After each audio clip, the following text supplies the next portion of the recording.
Hello and welcome to this introduction episode of Macross 1.5. In association with our friends at Fandom Power, we will be posting RPG sessions to our respective YouTube channels. We are at Reflex Point. And Wes, where can your channel be reached? Hey guys, my name is Wes Arscott, and I am the host of the Fandom Power podcast. You can find us on YouTube at, you can just search Fandom Power, or you can find us on our YouTube channel, Sawcast Productions, which is our network name. We will be playing the Macross Saga from Strange Machine Games. We will be following the series timeline, but telling the story of another group of heroes. The show's heroes will show up from time to time, but this is our story. So they're going to be very, very minor characters. You know, Roy may show up to direct something here and there, Rick, but very, very little impact in our story. So my name is Paul Marquez. I am one half of Reflex Point, a Robotech podcast.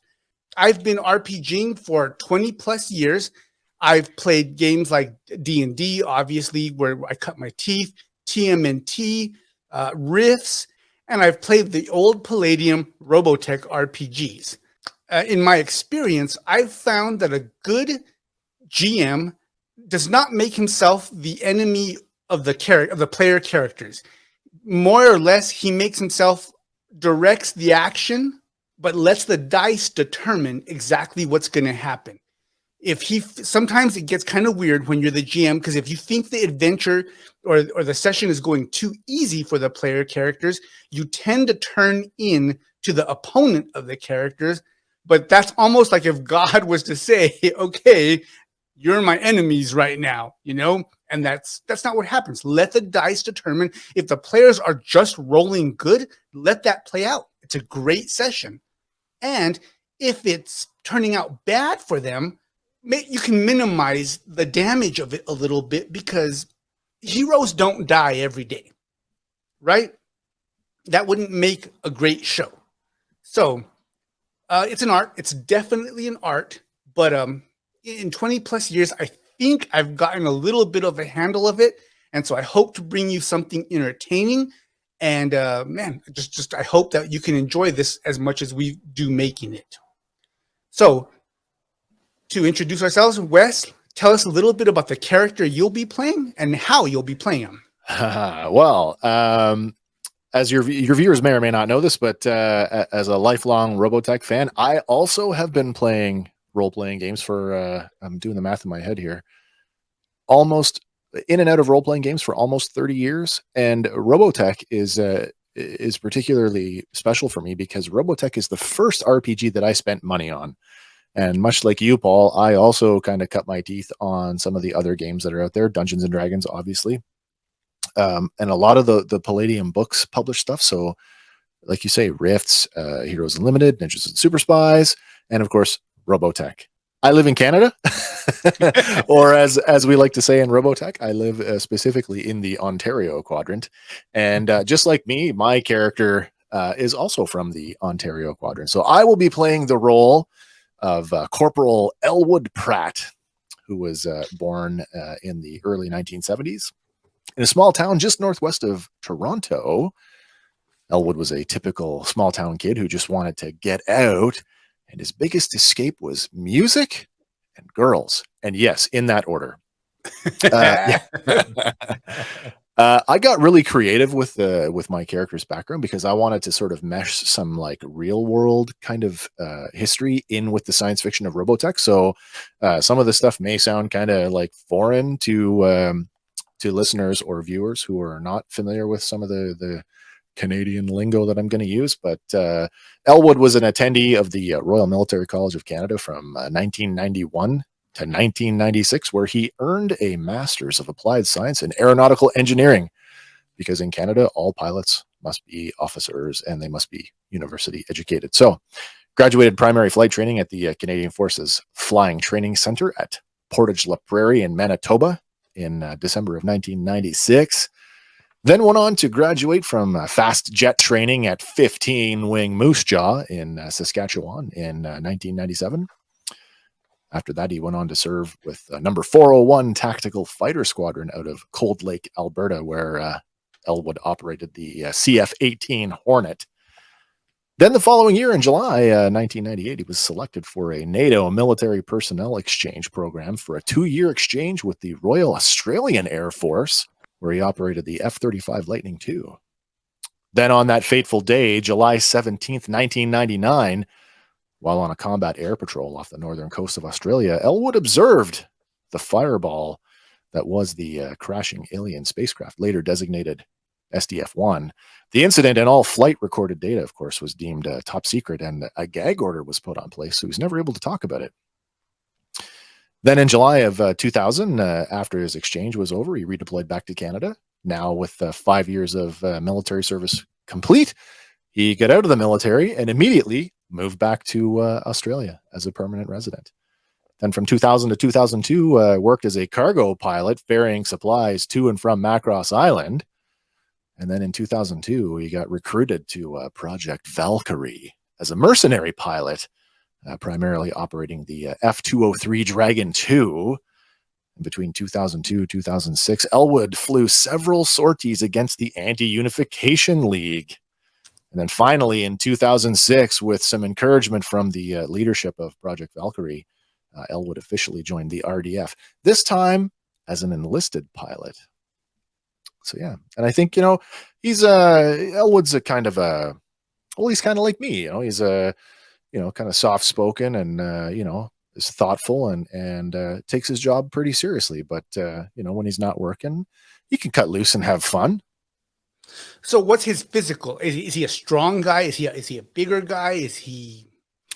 Well, and I picture this guy as, there's only a limited amount of space in an aircraft. So, he's certainly got to fit the pilot canopy. Sort of, yeah. So, I'm a tall guy. I'm just over 6 feet tall, but I can jam into some pretty small places. So, kind of a 6-footer, medium build, not super chiseled, but not like a pudgy guy like I am for real. I'll join you on that. Yeah. Okay. Excellent. Okay, Looking forward to shaking things up. So now he's on Macross Island. Has he lost the mercenary mindset?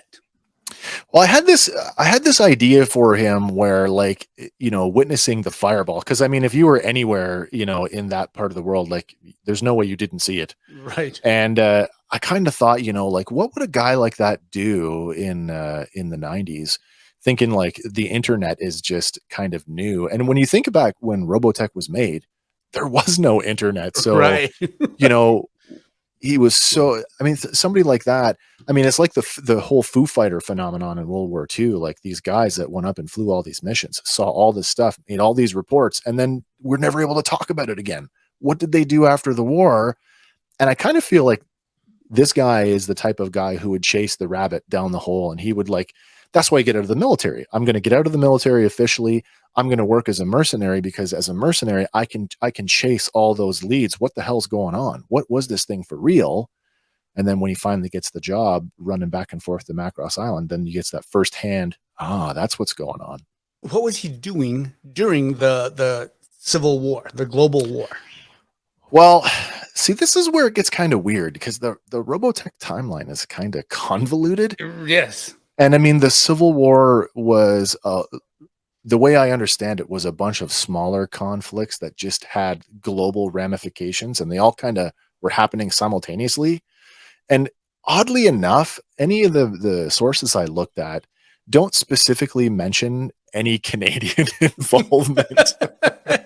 I'm thinking that's so typical, I served in the military here in Canada, and in the 90s, we had a government that was reluctant to send us anywhere. So I kind of thought, that's very typical.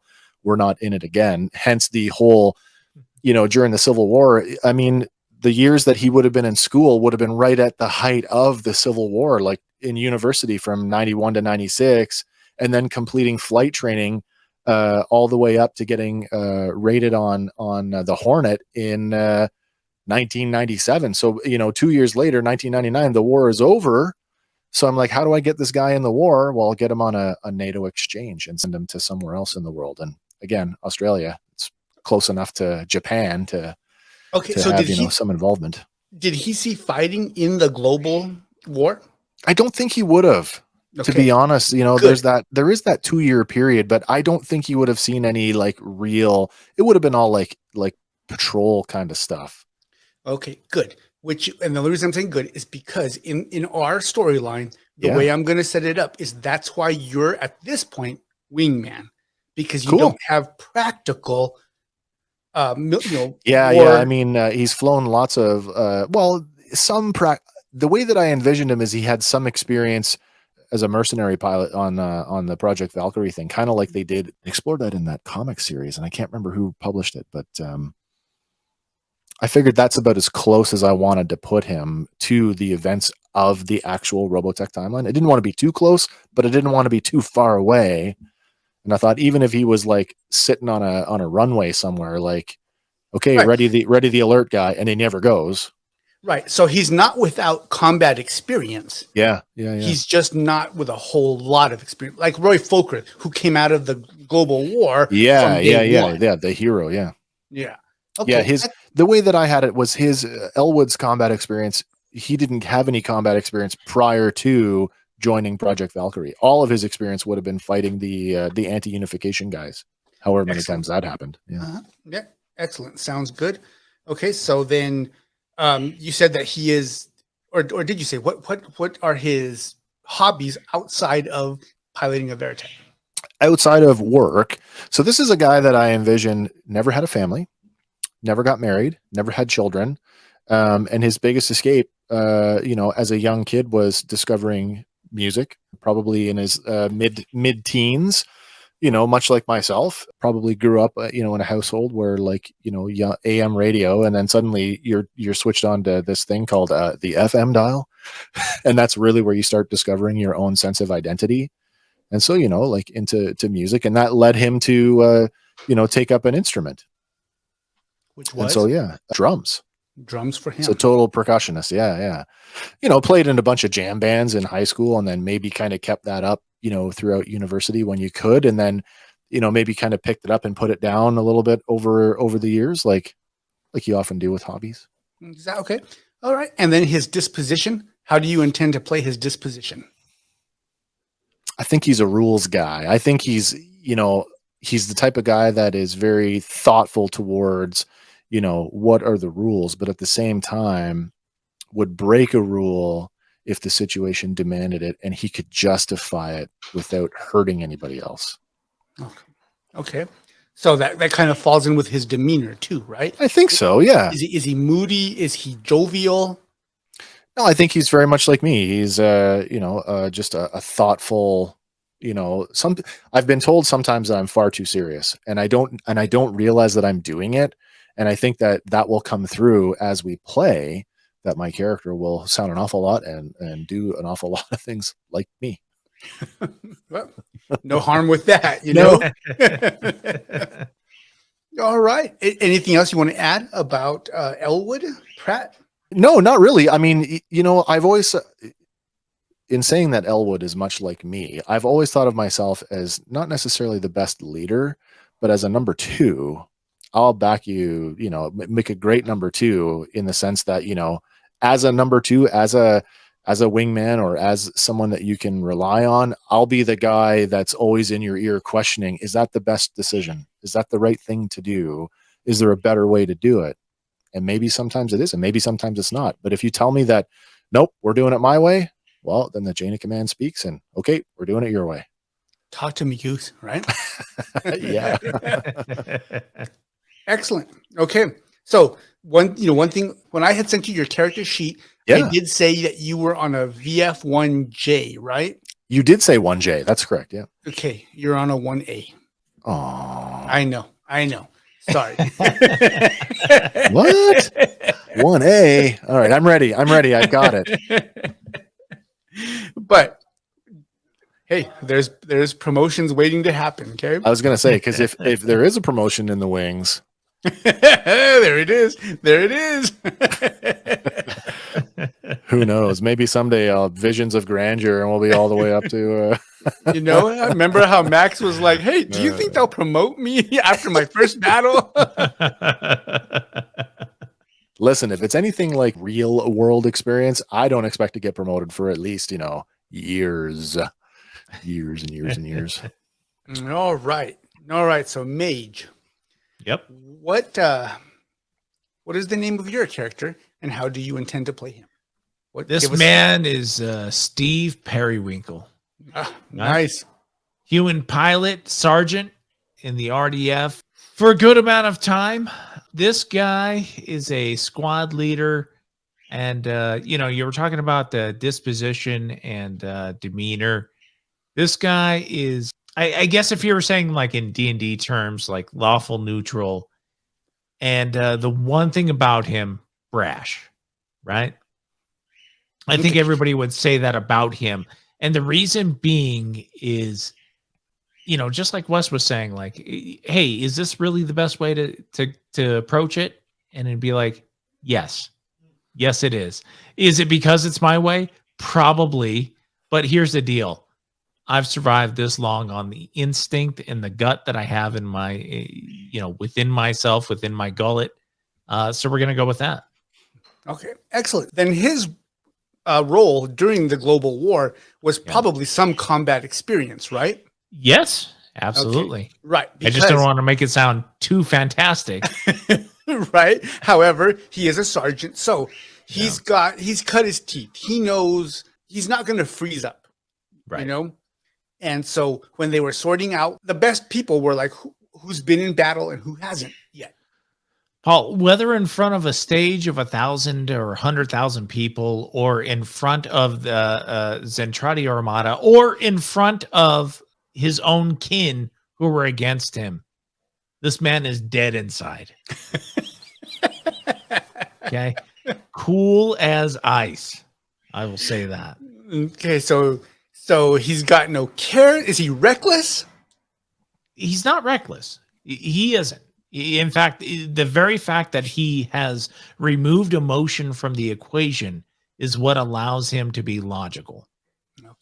Okay. So it's more of a sense of, like what is the best strategy as opposed to anything else. Thank you. Yes. Okay. So outside of being a Veritech jockey, what does he do? He seeks admiration. He seeks confirmation that he is the best damn singer that's ever been. Okay. And that involves being in a band as the lead singer. So he is a singer as well. Does he play any instruments? Oh, he'll play that rhythm guitar. Now, he's not a solo guitarist. He can't do both at once. He can't do the solo guitars. He can't do the Van Halen thing, okay? But he can sit back, spin a yarn like you wouldn't believe. That would bring a tear to your eye. And back it up. So he's not, CC, make that guitar talk to me. He's not that guy, right? He is not. He is not. But he's Jim Croce, right? Yeah, he's Jim Croce, and his Maury Mulhausen is his secondary right there. Excellent. So that's why when you guys got put together during flight school and you guys were like, oh, hey, do you do this? And do you do this? Yeah. And so in our story, you guys are also going to be paired up with a ground unit as well. Okay. So there's another guy in the squadron, let's say, who is with the band. Now, for the most part, you don't deal with them a whole lot because they're the Destroids and you guys are the Veritechs. But from time to time, when coordination is needed, they're like, oh yeah, that's your ground buddy right there. So you guys usually work with them. And he's part of the band as well. Okay. Awesome. So you guys have a pretty good band going on. Mage, you're the sergeant. Wes, you're the wingman. You guys have your Destroid associate, let's say. And so we are going to start our adventure 1 week before the launch of the SDF-1. Okay. So, okay. So there's no attacks going on right now. Right now, Right. Preparations are being made. Like this is going to be a normal thing. It's going to fly up to the moon. It's going to make some communications. It's going to do this and that. And then maybe it'll go around the neighborhood and see what it's capable of. Yo, From the Steve. happy-go-lucky life of the Macross City. Yo, Steve, we're going to get some stupid assignment around this freaking air show. You know what, though? It's fine because there's going to be a Unity concert going on. And look, we're not headlining. Let's be honest here. But we're part of the rotation. You know what I mean? Luhan has said, we want you guys as part of the rotation. And damn well, we're going to show them why we should have been the headliner. Okay. So we'll get more to it in the adventure, but you guys are a good band. Okay. Macross has been around for a while at this point. Okay. Yeah. And it's turned into like a pretty big city. Now, for one thing, you guys have been told don't transform your jets just yet. It's very rare that you get to transform or practice in Guardian mode and Battleoid mode. And when you do, you're really, really, really far and pretty much in the middle of nowhere, even to Macross Island. A very few select people have been told that there's evidence of big ass aliens on this ship that we're reconstructing. Okay. Right. Okay. So you guys know, but even your knowledge is kind of limited. Like you even kind of think like, okay, what? Like maybe it's not even that big a deal because there was only a few of them. It's been 10 years later. Okay. No one's showed up. Yeah. But you're pretty like cool. Like, well, at least we get to be in. So it's like we know, but it's hard to conceptualize. Right. Yeah. Because you don't get to see like what Lang saw, or even what Fokker saw when he went in there. Right. Okay, but all this stuff is bleeding out, and you're like there's something going on, and so you're just like, well, I mean, whatever they tell me to do, I'm going to do it. But I think that's super apparent for my character, who I don't even see this guy joining the Defense Forces until like 2006. So the reconstruction is so well underway that he may not even have any concept that there was a 50-foot alien, potential alien threat. By the time it's all said and done, right? Yeah. You're just happy to be in a Veritech at that point, right? Listen, I left for a formal military to be a mercenary, to come back to a formal military because I believe in doing the right thing. And the global military structure, it's all becoming one world government. And as much as that might be kind of crazy for some people, it is leading. I mean, before that, there was global war. At least that has stopped the fighting, Yeah. Yeah. But there is that anti-unification movement, okay? And they've been quelled, but not eliminated yet. Fair enough. That might be an issue. Well, we got to cut our teeth somehow.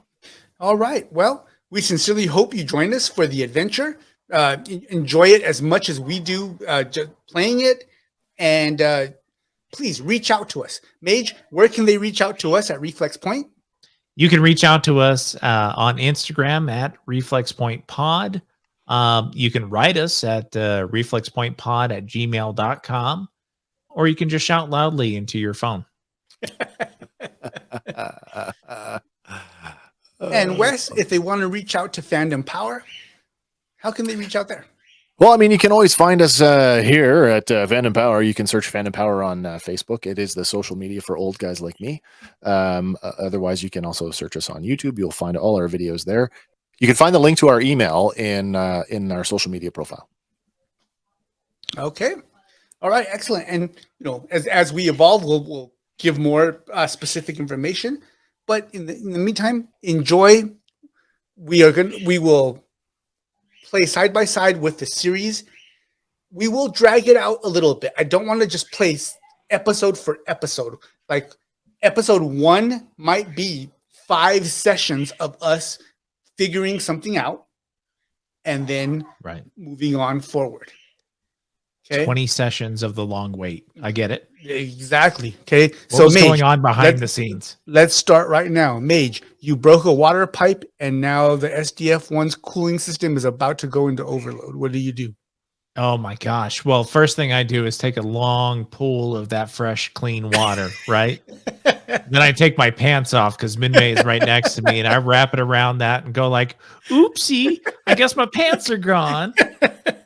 Little do you realize that there's a lot of coolant fluid that's very toxic and starts to burn the skin right off your bone. Which was the whole point, is that I start hallucinating early on in me taking a long pull of that water. I And told the you. reality is I've been sitting in the fetal position in the corner for about the last 30 hours while Minmay's been draping me in a cold compress. I told you not to eat the pineapple salad. God damn it. All right. So we definitely will have fun with this. And again, everybody, please just let us know. Let us know what you enjoy, any ideas, and reach out to us. Okay. Everybody stay safe.